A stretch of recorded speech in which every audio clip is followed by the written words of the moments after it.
जय श्री कृष्णा। राधे राधे। आज सुनेंगे कार्तिक महात्म्य अध्याय 29। पिछले अध्याय में आपने गोपाष्टमी महात्म्य सुना। अब आगे महाराज पृथु ने देव ऋषि नारद जी से विनय पूर्वक कहा, भगवान आप सभी वेदों, शास्त्रों तथा पुराणों की ज्ञाता है, सो कृपा करके जय बताइए कि किस देवता की कितनी कितनी परिक्रमा करनी चाहिए तथा उनका क्या फल है। जय सुनकर नारद जी कहने लगे, हे राजन, देवी की 1 और सूर्य और अग्नि की 7, गणेश जी की 3, शिव जी की आदि, पितरों की 3 अथवा 4 तथा भगवान विष्णु की 4 परिक्रमाएं लगानी चाहिए।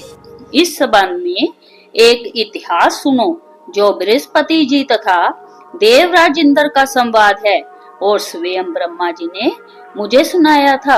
नारद जी ने कहा, वैवस्वत मनवंतर में एक बार इंद्र सहित सब देवता देवगुरु बृहस्पति जी के पास गए और उनसे पूछा, हे गुरुदेव, ब्रह्म काल से पहले जब सृष्टि कैसी थी, इंद्र आदि देवगण कैसे थे तथा उनका क्या कर्म था।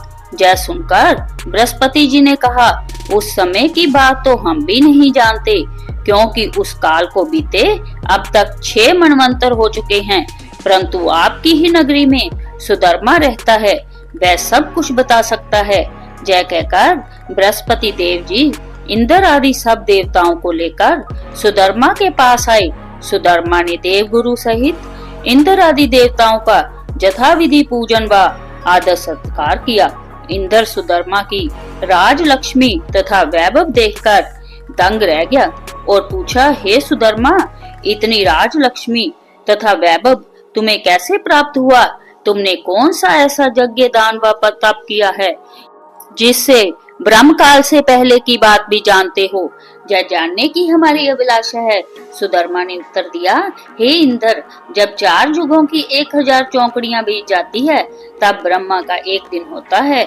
उस एक दिन में 14 मनु और इंद्र होते हैं।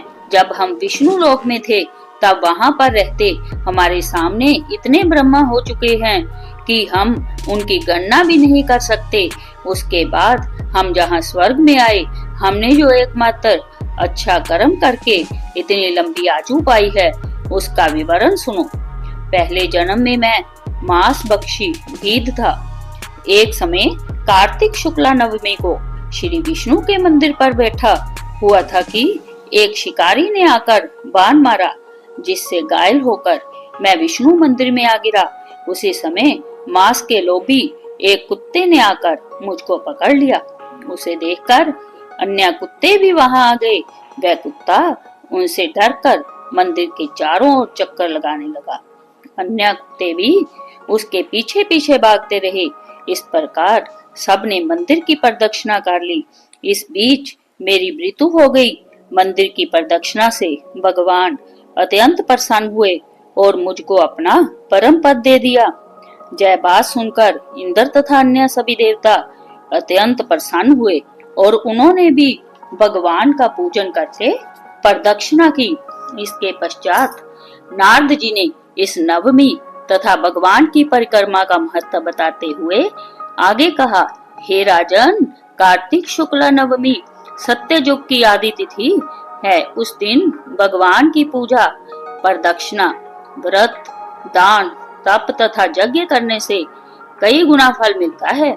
यदि कार्तिक शुक्ला नवमी को मथुरा में जाकर भगवान का पूजन व प्रदक्षिणा की जाए तो उससे अनंत फल की प्राप्ति होती है।